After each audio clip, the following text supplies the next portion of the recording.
In this edition of Middle East Files, a closer look at the phenomenon of Takfiri extremism in Syria. What is their origin and dogma? Why have they grown on such an enormous scale, and who operates them? Is this danger becoming a threat on the global arena? Takfiris in Syria, in tonight's Middle East Files.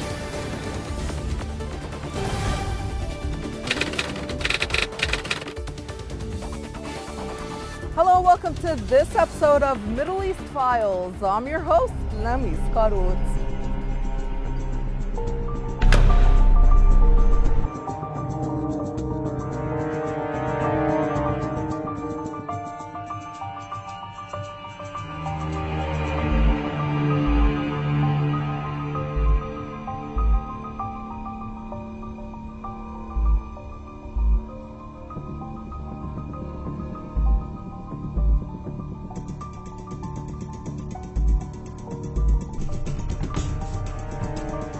Syria has become the scene of the largest military presence of Takfiris worldwide, but this extreme ideology did not start there.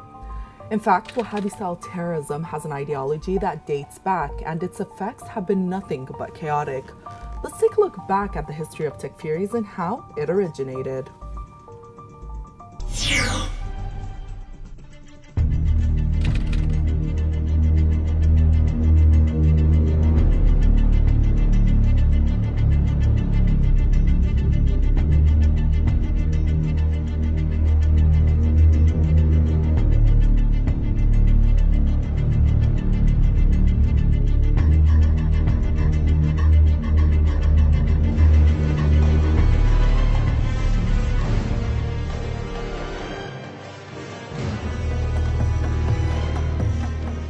Syria today is home to the largest military presence of terrorist Takfiris in the world.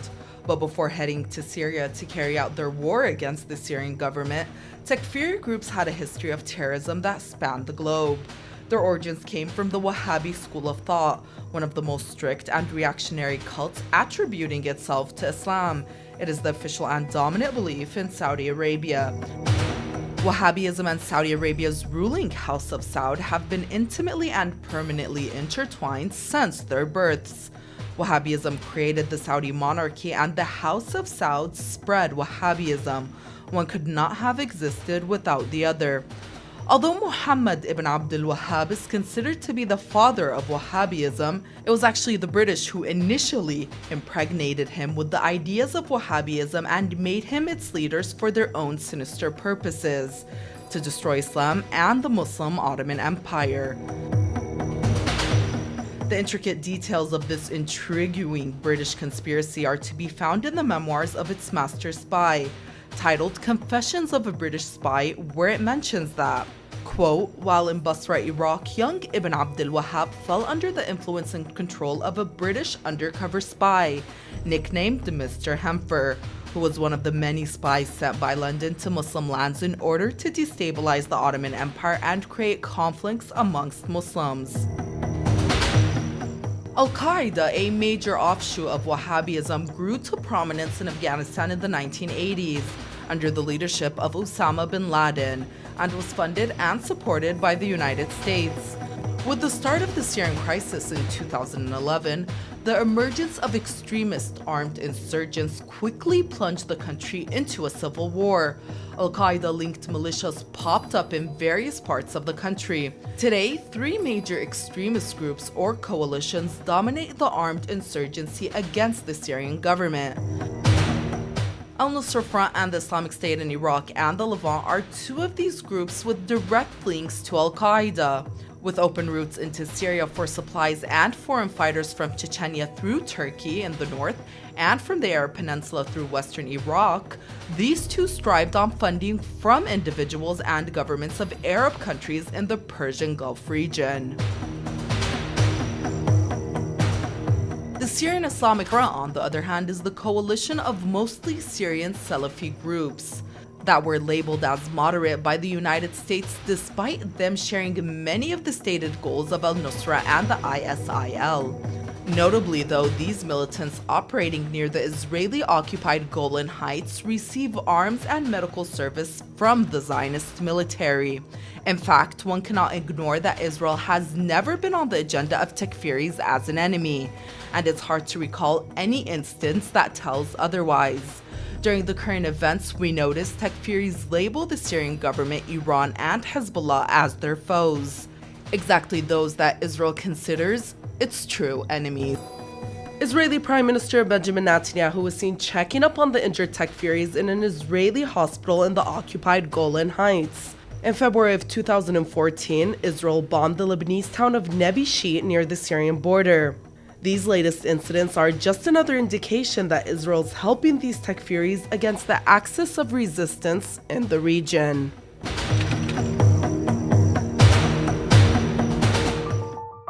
Taking us back to history is Mr. Jean-Pierre Dution, a media consultant.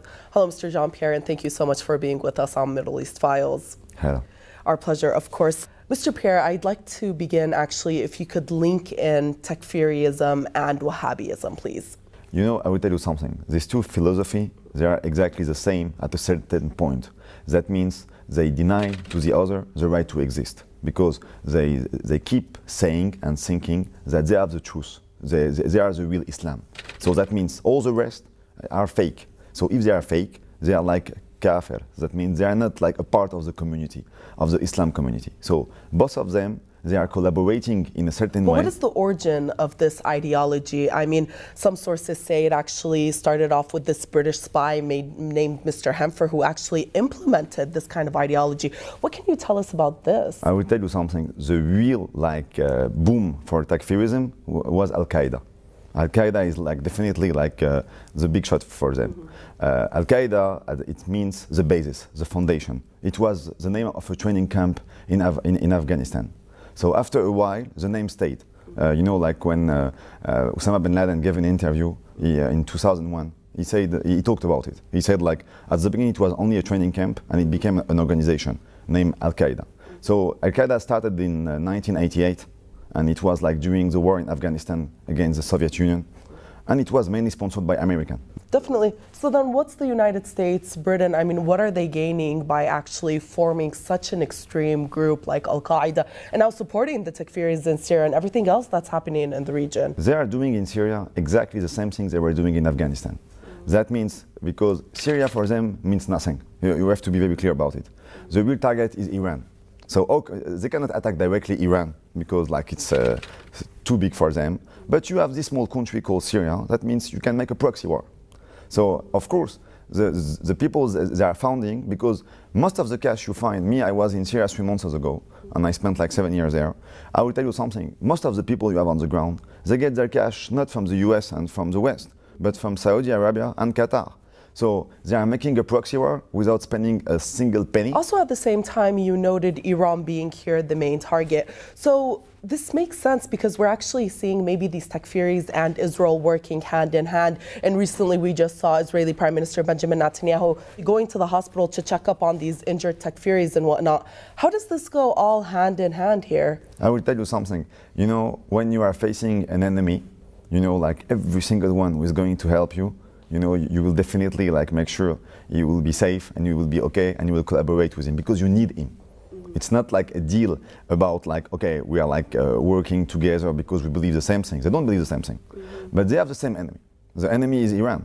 Today, it's a real threat for Israel because many times they feel they can be destroyed or they can be attacked by an Iranian rocket or something like that.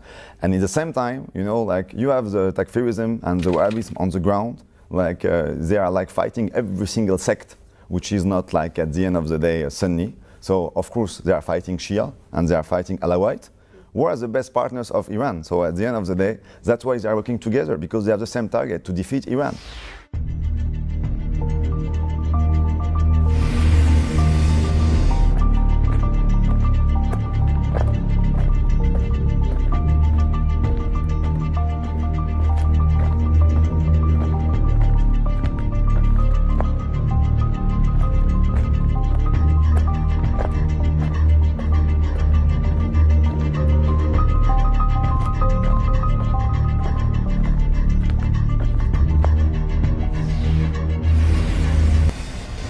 Here are the remains of the cars that have been detonated by Takfiris here in Lebanon.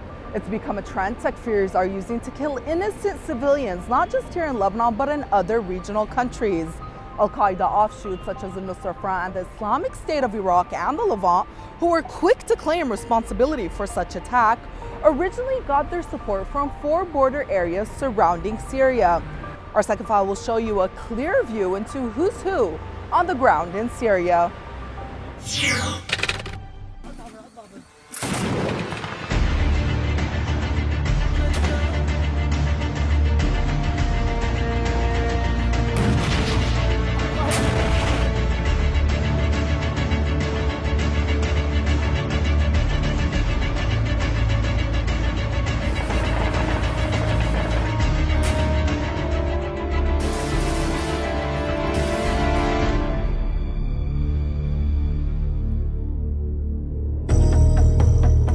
In recent months, the military map of war-torn Syria has shifted dramatically. One of the major elements causing these changes on the ground has been the Syrian government forces going on the offensive since the end of 2012. The Syrian Arab Army, supported by the Syrian National Army and allies, have steadily made territorial gains, eating away at the territory controlled by the armed insurgents. However, there have also been noticeable changes within areas controlled by forces opposed to the Damascus government. The once celebrated so-called Free Syrian Army has seen its influence and territorial control wither away to extremist Takfiri groups.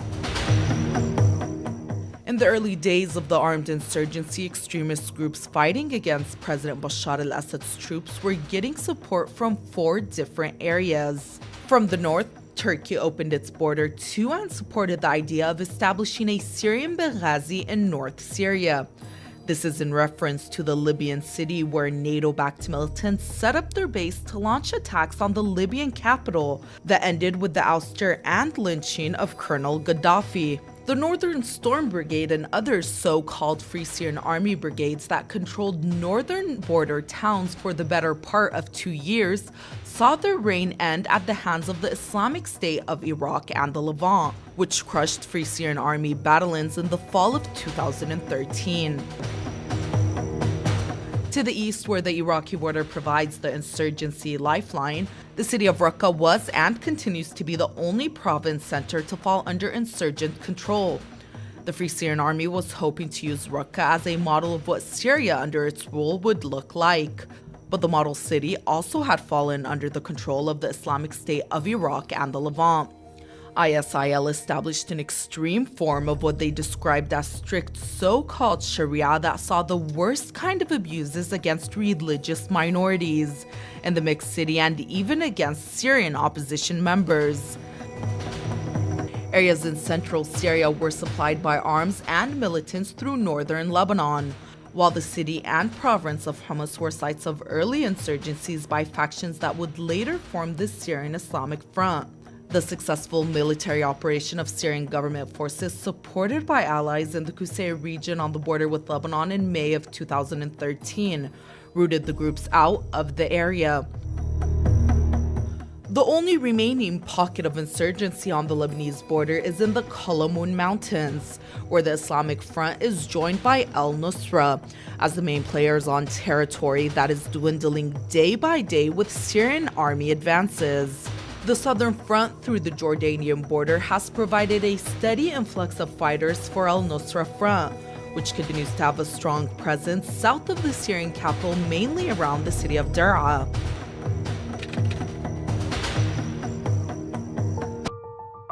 Now, giving us a deeper look at who's who on the ground in Syria is Mr. Kevork Al-Masyan, an academic and political analyst. Hello, Mr. Kevork, and welcome to Middle East Files. Hello, thank you for having me on Press TV. Thank you. Mr. Kevork, I'd actually like to begin with what's the main reason these Takfiri groups in Syria are gaining such influence? First of all, if you want to trace the historic background of these groups, they are existed all over the world, even in the United States. But in Syria, they have very little history. If we check the last few decades in Syria, so we have to move from this internal factor into the external factor, which is also three factors. The first one is the media campaigns, which has been launched since the beginning of the Syrian crisis. They blamed the Shias and the Alawites for being rulers of the Syrian government for many decades, which is very wrong, because the majority of the Syrian government consists of Sunnis. And the second thing was the radical clerics in Saudi Arabia. They declared jihad on the Syrian army and on every single civilian who supports the Syrian government.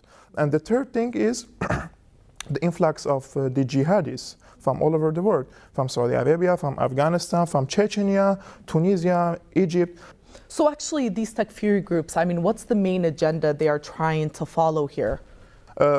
Since the beginning of the Syrian crisis, they were saying that we will eliminate the infidels. So what's the definition on infidels? They believe that the Shias and the Alawites are the worst kind of infidels, and then the Christians. That's why we witnessed a lot of killings based on identities since the beginning of the crisis. Mm-hmm.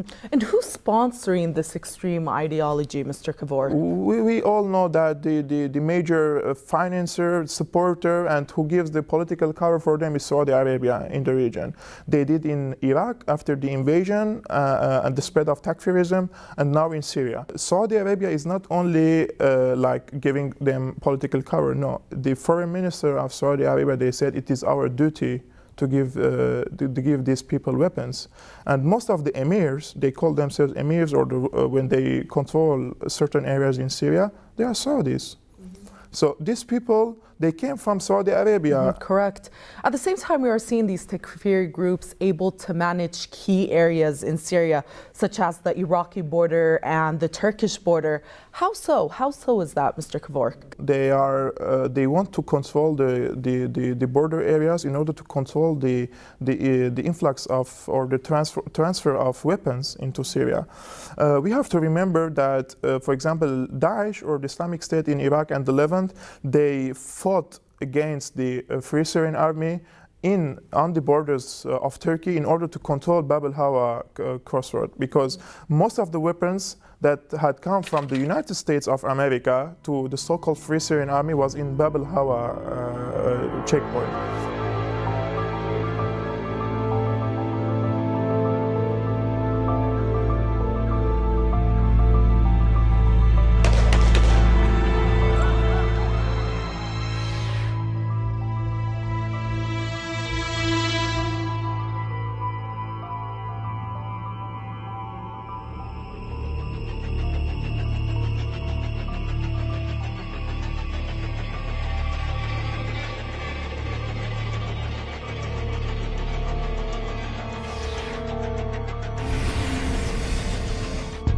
The once praised Al-Qaeda by various Western sides is clearly posing a global danger.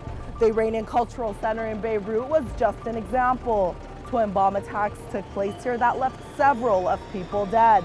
Bombings as such have raised concern over the scale of terror the world will have to face if these Takfiri groups can establish a base in a country like Syria.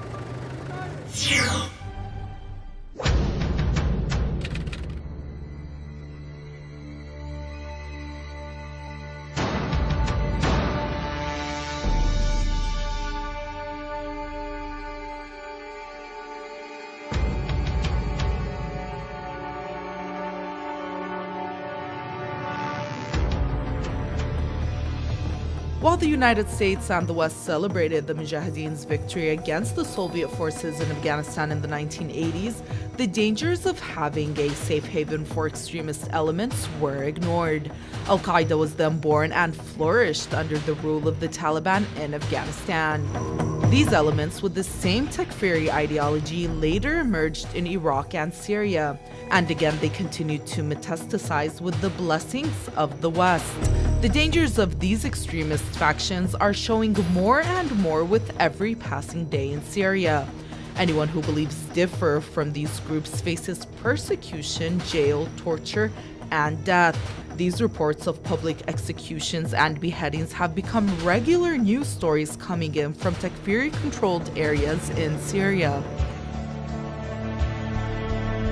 These blatant threats to global stabilities have prompted some to sound the alarm on the spread of Al-Qaeda influence in one of the major Arab states. In an article published on December 8, 2013 in The Independent, Patrick Cockburn blamed the Western governments for being too lax with their ally Saudi Arabia, which has been funding extremists for more than 30 years. Cockburn cited a 2009 U.S. diplomatic cable released by WikiLeaks, in which former U.S. Secretary of State Hillary Clinton says firmly that, quote, donors in Saudi Arabia constitute the most significant source of funding to Sunni terrorist groups worldwide. The people we're fighting today, we were supporting in the fight against the Soviets. Clashes erupted among Al-Qaeda groups operating in northern Syria in February 2014. These battles come at a time when Saudi Arabia tried to consolidate its control over the groups fighting against the Syrian government. At the same time, battles broke out between Al-Nusra and the Islamic State of Iraq and the Levant battalions in Syria. Al-Qaeda elements in Iraq mobilized in the Anbar region bordering Syria. ISIL fighters briefly took over parts of Fallujah before Iraqi government forces and local tribes gained the upper hand in the volatile city. After a decade of deadly terrorism in Iraq and proliferation of Al-Qaeda violence against government and civilian targets in Syria, suicide bombers have struck beyond the borders of the conflict area. A twin suicide bombing targeted the Iranian embassy in the Lebanese capital in Beirut in 2013, killing 24 civilians. Another suicide bomber hit in residential area in South Beirut on the second day of the new year, 2014. These types of attacks are unprecedented in Lebanon. The group blamed for these bombings was led by Saudi national Majid al-Majid. An alien al-Majid was nabbed by Lebanese army intelligence on December 26. He died in custody 8 days later. At the same time, 2 suicide bombers attacked the city of Volgograd in Russia. These bombings raised many question marks about the scale of terror that Al-Qaeda-affiliated groups might wreak if they can establish a base in a country like Syria. Giving us more insight on the global threat the Takfiris pose is international lawyer Dr. Franklin Lam. Hello, Dr. Franklin, and welcome to Middle East Files. Thank you. My pleasure to join you today. Our pleasure.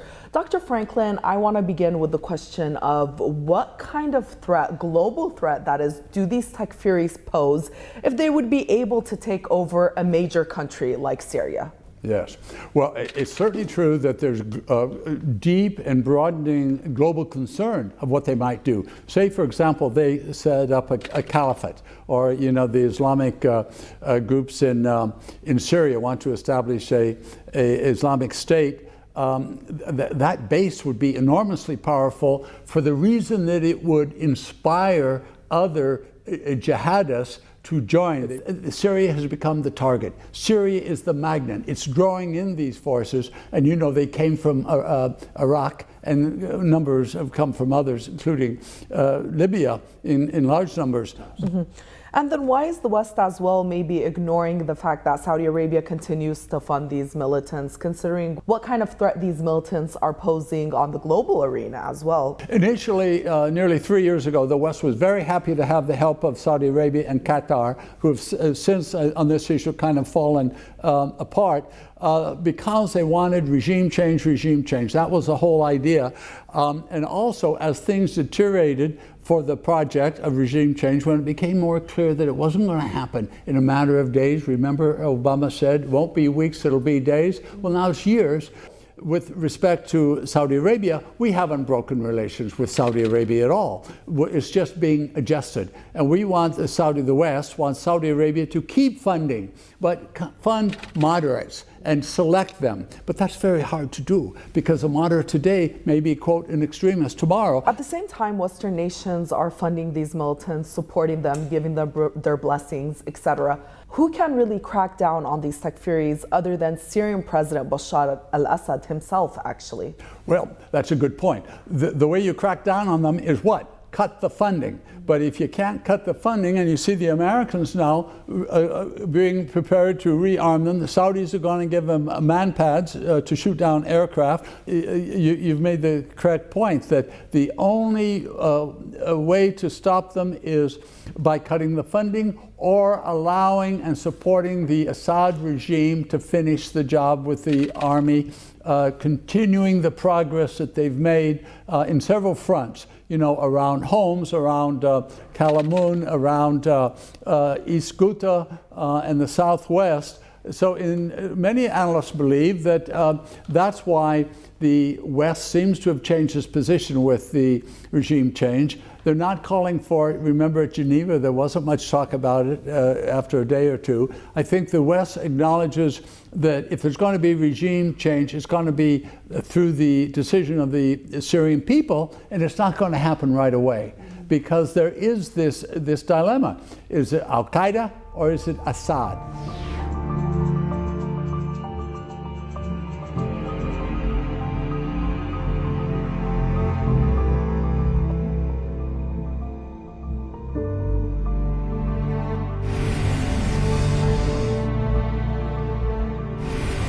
Unfortunately, a growing Takfiri threat is taking place, not just in the region, but on a global level.